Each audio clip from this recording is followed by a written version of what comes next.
Hello everyone and welcome back. What you might be saying? 2 videos in a week? Yep.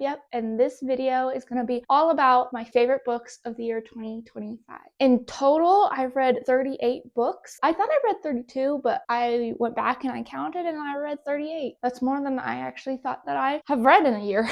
I'm only going to be talking about 17-ish books. I say ish because 8 of these books that I already talked about in previous videos. So if you haven't seen any of my previous videos, please go back and watch those. Let's get started, shall we?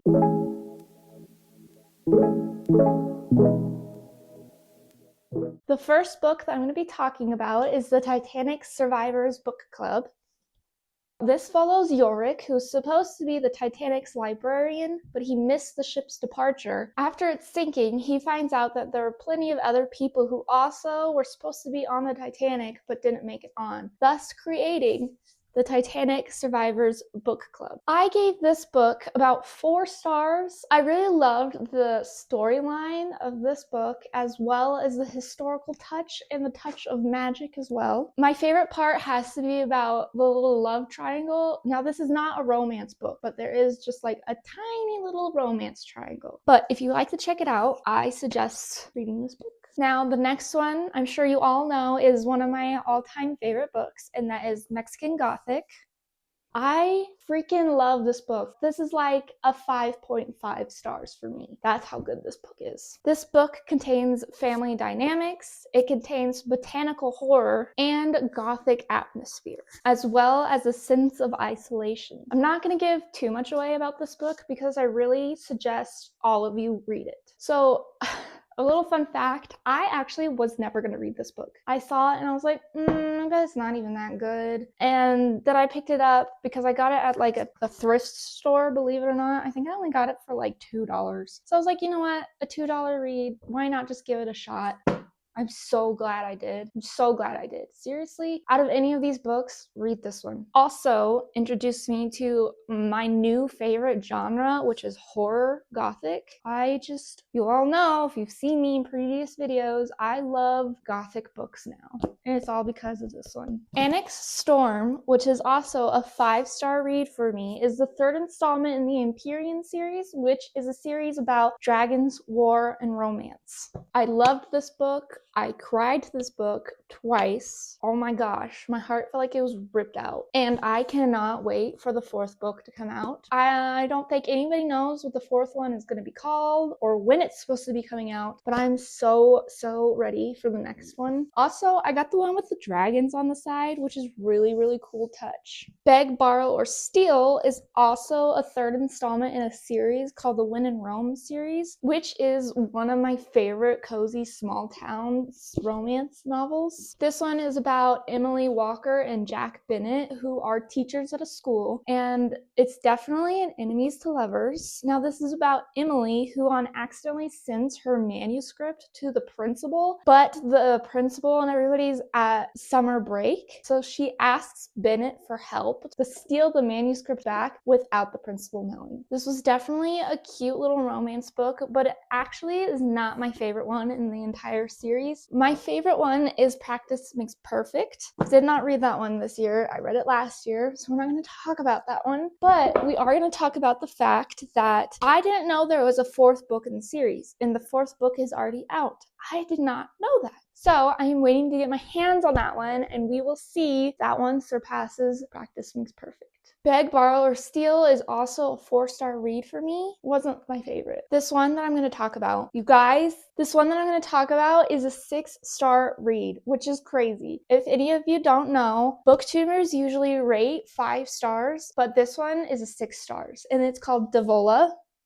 This is so good. This is so freaking good. It's about a family vacation in a villa in Italy, which ends up being haunted to the point where the entire village avoids that place like a plague. I just loved this book so much. I loved the haunting atmosphere. I loved the Gothic vibes, and I just ate it up. I ate this book up. It has a complicated family dynamic, which if anybody ever went on a vacation with their entire family would understand. I just love this book so much. I definitely recommend reading this. Pick it up, read it, tell me what you think of it. Now, this one was actually a surprise for me. It's called The Hike. This is actually pretty good. I believe I gave this one 4.5 stars. This is about 4 old friends who go hiking in the Norwegian wilderness. They stumble upon a broken body at the bottom of a ravine. There's a killer out in the woods after them as well. It's so good. It was a surprise for me, to be honest with you. It was just something random that I decided to pick up and try. I love the writing style. I loved how you get all the point of views of each of the women. The pace was perfect and the suspense was just top notch. This is one I talked about in passing, and that would be the Strawberry Patch Pancake House.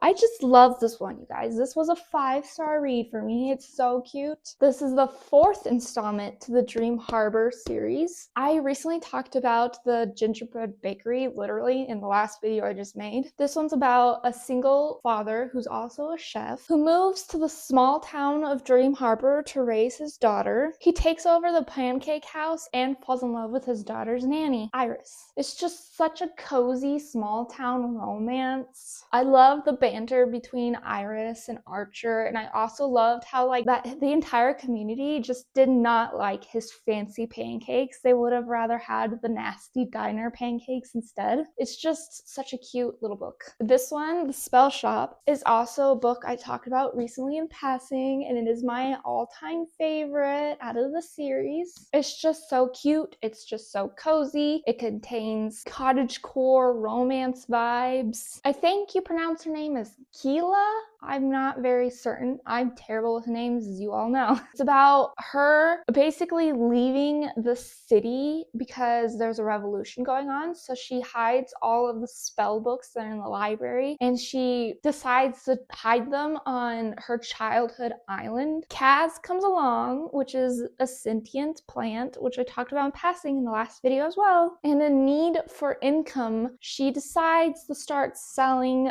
jam. Like I said, it's a very cottagecore feeling book. But yes, she starts selling jam as well as a little extra in the side hustle magic. It's cute, it's cozy, it's got light romance, and it's got an influx of magic. This one's such a different vibe from the previous ones I just talked about. This one is The Tattooist of Auschwitz. Now, this is a freaking sad book. It is based off of a true story. Now, this is about the story of Lael Sokolov. He's a Slovakian Jew who gets captured by the Nazis. I don't know, am I allowed to use that word on YouTube? Anyways, gets captured by them, gets transported to Auschwitz, where he gets forced to work as the tattooist because he knows how to speak multiple languages, so he can help explain what's going on, basically. It's such a sad book. It's such a sad book. And what's even sadder is that it's based on an actual true story. Oh, it's just so sad to read about all the horrors that happened. And I just can't believe that this is part of history. You know what I mean? It's just freaking devastating. These ones that I have right here in front of me are ones that I have discussed in previous vlogs, so please go back and watch those ones because I'm just going to rapid fire them. I'm not going to give them much detail because in the previous videos I gave all the detail you need to know. So let's start with the one that I recently read, which is a 5-star read for me. Nope. This one's a 4.75-star read for me, which is The Land So Wide. I just talked about this one in my previous video, so go check it out. Such a good book. The next one is If It Makes You Happy.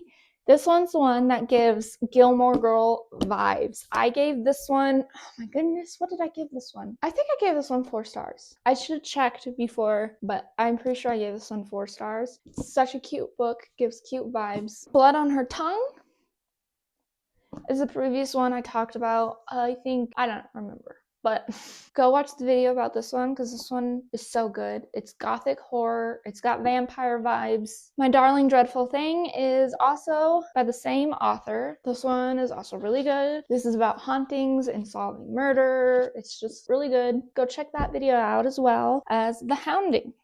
The Hounding was, I believe, what is this one? I think the third Gothic novel that I picked up. This one is so good. It's about mass hysteria and how lies can affect people. It's just really, really good. Under a Dancing Star is such a cute little romance. This one was a 5-star read for me. I just adore this one. I think this was actually one of the first ones that I talked about. Yeah, this one was my very first monthly reading wrap-up one. Go check that one out. As well as Not Quite Dead Yet. This was a surprise for me because if you know, I am not a huge murder mystery whodunit book person because they're kind of easy to figure out. But I like the twist of this one because the victim has to solve her own murder. I think that's a cool little twist that happened. It's a good book. It was a good read. I believe I gave this one 4 stars. But this one I talked about on my very first reading wrap-up as well, so go check out that video. The last one is One Grim Night. I don't have it with me because it was an ebook, but I did talk about it on a previous video. Go check it out. I got it from the author himself. It was a very, very good book. Seriously, go check out the video that I discussed about it on. You'll want to read it. Anywho, those were all of my favorite books of the year 2025, and now I believe we got all of 2025 out of our system, and it's time to enjoy this new year. Plenty of videos coming up soon. Very, very excited to start them all. I'm very, very excited for you all to watch them. If you have any questions for me, please don't be afraid to ask. Hit that like button, hit that subscribe button. Very, very cheesy. I know a lot of people don't like it when YouTubers push for those, but they do help a lot. They also help me know that if the video is good or not, if people like it or not. So it really helps me out, believe it or not. How many times did I say not? Give me that count. Until I see you all in the next video, please go have fun and be safe and just have the time of your life. Bye.